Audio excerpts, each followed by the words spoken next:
ਚੱਲ ਰਹੇ ਲੜੀਵਾਰ ਪ੍ਰਸੰਗ ਧੰਨ ਧੰਨ ਸ਼੍ਰੀ ਗੁਰੂ ਗੋਬਿੰਦ ਸਿੰਘ ਸਾਹਿਬ ਜੀ ਮਹਾਰਾਜ ਜੀ ਦੇ ਅਧਿਆਇ 13ਵੇਂ ਵਿੱਚ ਅੱਜ ਆਪਾਂ ਇੱਕ ਕਰਾਮਾਤੀ ਨਾਥ ਦਾ ਪ੍ਰਸੰਗ ਸਰਵਣ ਕਰਾਂਗੇ। ਆਓ ਬੜੇ ਪ੍ਰੇਮ ਨਾਲ ਇਹ ਪ੍ਰਸੰਗ ਸਰਵਣ ਕਰੀਏ। ਇੱਕ ਨਾਥ ਬੜਾ ਕਰਾਮਾਤੀ ਸੀ। ਉਹ ਆਪਣਾ ਆਸ਼ਰਮ ਬਣਾ ਕੇ ਉੱਥੇ ਰਹਿੰਦਾ ਸੀ। ਪਹਿਲਾਂ ਇੱਕ ਦਿਨ ਗੁਰੂ ਜੀ ਨੂੰ ਮਿਲ ਕੇ ਆਪਣੇ ਮਨ ਵਿੱਚ ਹੰਕਾਰ ਧਾਰ ਕੇ ਬੋਲਿਆ ਸੀ, ਜਗਤ ਵਿੱਚ ਗੁਰੂ ਕਹਾਉਂਦੇ ਫਿਰਦੇ ਹਨ, ਕੀ ਕੋਈ ਕਰਾਮਾਤ ਵੀ ਸਰੀਰ ਵਿੱਚ ਧਾਰਨ ਕੀਤੀ ਹੈ? ਜੇ ਕੋਈ ਕਰਾਮਾਤ ਹੈ ਤਾਂ ਵਿਖਾ ਦਿਓ। ਵੇਖਣ ਤੋਂ ਬਗੈਰ ਮਨ ਪਤੀਜਦਾ ਨਹੀਂ ਹੈ।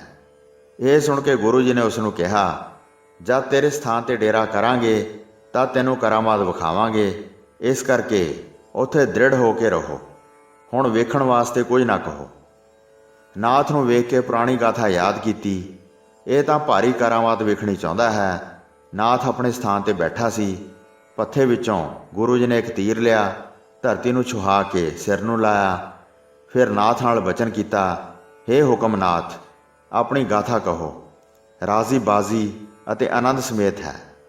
ਇਹ ਸੁਣ ਕੇ ਨਾਥ ਗੁਰੂ ਜੀ ਨੂੰ ਉਸ ਸਮੇਂ ਬੋਲਿਆ, ਹੇ ਸ਼੍ਰੀ ਗੁਰੂ ਗੋਬਿੰਦ ਸਿੰਘ ਸਾਹਿਬ ਜੀ ਮਹਾਰਾਜ, ਮੇਰੀ ਨਮਸਕਾਰ ਕਬੂਲ ਕਰੋ। ਮੈਂ ਕਰਾਮਾਤ ਕਰਕੇ ਰਾਜ਼ੀ ਸੀ, ਪਰ ਤੁਸੀਂ ਕਰਾਮਾਤ ਖੋਹ ਕੇ ਮੈਨੂੰ ਦੀਨ ਕਰ ਦਿੱਤਾ ਹੈ। ਕਰਾਮਾਤ ਲਗਾਉਣ ਰੂਪੀ ਸਾਰੇ ਕਾਰਜਾਂ ਤੋਂ ਮੈਨੂੰ ਖਾਰਿਜ ਕਰ ਦਿੱਤਾ ਹੈ। ਸਤਿਗੁਰੂ ਜੀ ਨੇ ਕਿਹਾ, ਚਲੋ ਹੁਣ ਦਿੱਲੀ ਲਾਹੌਰ ਆਦਿ ਨਗਰ ਵੇਖੀਏ। ਕੁਝ ਸਮੇਂ ਵਿੱਚ ਚੱਲ ਕੇ ਆ ਜਾਵਾਂਗੇ, ਜੇ ਤੇਰੇ ਚਿੱਤ ਵਿੱਚ ਇੰਜ ਪਾਉਂਦਾ ਹੈ। ਨਾਥ ਨੇ ਕਿਹਾ, ਇਹ ਨਿਸ਼ਫਲ ਅਭਿਲਾਸ਼ਾ ਹੈ। ਤੁਸੀਂ ਜਾਣਦੇ ਉਚਿਤ ਮੈਨੂੰ ਰੱਖਿਆ ਹੀ ਨਹੀਂ ਹੈ। ਕਰਾਮਾਤੀ ਰੂਪ ਦਾ ਵੱਡਾ ਸਾਰ ਸਾਰਾ ਖਿੱਚ ਕੇ ਕੱਢ ਲਿਆ ਹੈ। ਹੁਣ ਮੈਨੂੰ ਫੋਗ ਬਣਾ ਕੇ ਸੁੱਟ ਦਿੱਤਾ ਹੈ। ਸਤਿਗੁਰੂ ਜੀ ਨੇ ਕਿਹਾ, ਇਹ ਤੇਰੀ ਕਾਮਨਾ ਸੀ, ਅਜ਼ਮਤ ਮੰਗਦਾ ਸੀ, ਉਹ ਹੁਣ ਫਲਣ ਲੱਗੀ ਹੈ। ਆਪਣਾ ਦੋਸ਼ ਜਾਣ ਕੇ ਟਿਕਿਆ ਰਹੋ। ਜਿਵੇਂ ਤੇਰੇ ਚਿੱਤ ਦੀ ਇੱਛਾ ਸੀ ਤਿਵੇਂ ਫਲ ਪ੍ਰਾਪਤ ਕਰ ਲਓ। ਨਾਥ ਫਿਰ ਸੱਚੇ ਬਚਨ ਜਾਣ ਕੇ ਚੁੱਪ ਰਿਹਾ। ਹੰਕਾਰ ਵਿੱਚ ਰਚ ਕੇ ਅਜ਼ਮਤ ਮੰਗਦਾ ਸੀ। ਉਸ ਸਥਾਨ 'ਤੇ ਇੱਕ ਸੁੰਦਰ ਮੱਠ ਸੀ।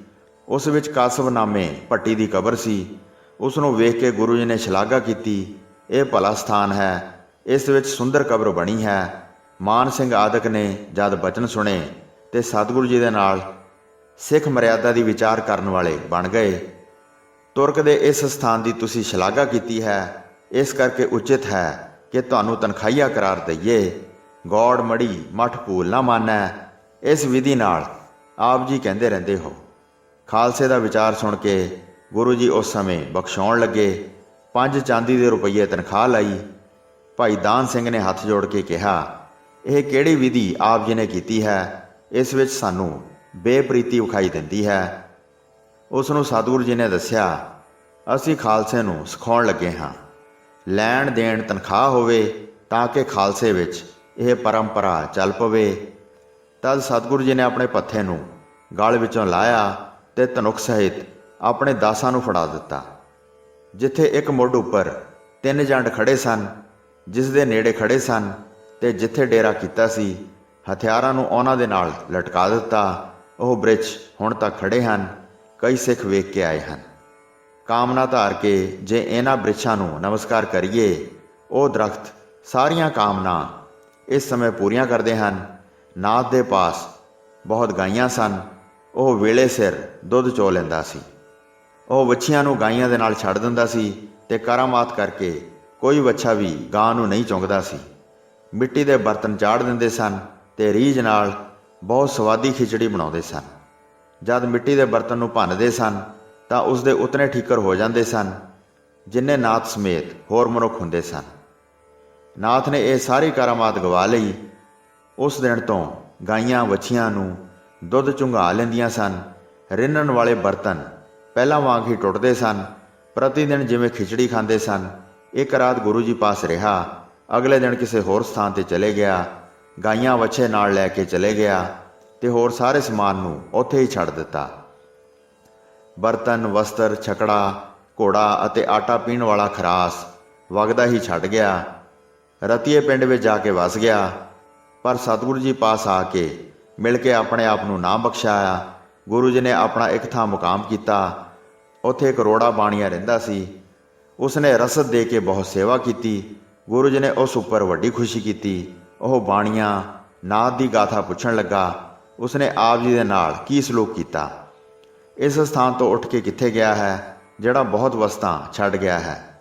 ਇਹ ਸੁਣ ਕੇ ਸਤਿਗੁਰੂ ਜੀ ਨੇ ਭੇਦ ਦੱਸਿਆ। ਆਪਣੇ ਪਾਸ ਕਰਾਮਾਤ ਹੋਣ ਕਰਕੇ ਬਹੁਤ ਵੱਡਾ ਹੰਕਾਰਿਆ ਗਿਆ ਸੀ। ਤੀਰ ਨਾਲ ਅਸੀਂ ਸਾਰੀ ਕਰਾਮਾਤ ਖਿੱਚ ਕੇ ਕੱਢ ਲਈ। ਬਹੁਤ ਸ਼ਰਮਿੰਦਾ ਹੋ ਕੇ ਉੱਠ ਕੇ ਚਲਾ ਗਿਆ ਹੈ, ਫਿਰ ਆ ਕੇ ਨਹੀਂ ਮਿਲਿਆ ਤੇ ਆਪਣੇ ਆਪ ਨੂੰ ਬਖਸ਼ਾਇਆ ਵੀ ਨਹੀਂ ਹੈ। ਹੰਕਾਰ ਕਰਕੇ ਆਪਣੀ ਸ਼ਕਤੀ ਗਵਾ ਲਈ ਹੈ। ਇਸ ਤਰ੍ਹਾਂ ਗੁਰੂ ਜੀ ਕਈ ਦਿਨ ਉੱਥੇ ਮੁਕਾਮ ਕਰਕੇ ਚੱਲਣ ਵਾਸਤੇ ਤਿਆਰ ਹੋ ਗਏ। ਘੋੜਿਆਂ ਉੱਪਰ ਕਾਠੀਆਂ ਪਾ ਕੇ ਸਤਿਗੁਰੂ ਜੀ ਘੋੜੇ ਉੱਪਰ ਸਵਾਰ ਹੋ ਗਏ। ਕਈ ਵਿਧੀਆਂ ਨਾਲ ਸਤਿਗੁਰੂ ਜੀ ਸ਼ਿਕਾਰ ਖੇਡਦੇ ਸਨ ਤੇ ਸ਼ਿਕਾਰ ਖੇਡਦੇ ਹੀ ਅੱਗੇ ਵਿਚਰਦੇ ਜਾਂਦੇ ਸਨ। ਸੋ ਸਾਧ ਸੰਗਤ ਜੀ, ਇੱਥੇ 15ਵਾਂ ਅਧਿਆਇ ਸਮਾਪਤ ਹੁੰਦਾ ਹੈ ਜੀ। ਪ੍ਰਸੰਗ ਸੁਣਾਉਂਦੇ ਹੋਏ ਹੋਈਆਂ ਅਨੇਕ ਭੁੱਲਾਂ ਚੁੱਕਾਂ ਦੀ ਖਿਮਾ ਬਖਸ਼ਣੀ ਜੀ। ਦਾਸ ਨੂੰ ਆਗਿਆ ਦਿਓ। ਵਾਹਿਗੁਰੂ ਜੀ ਕਾ ਖਾਲਸਾ, ਵਾਹਿਗੁਰੂ ਜੀ ਕੀ ਫਤਿਹ।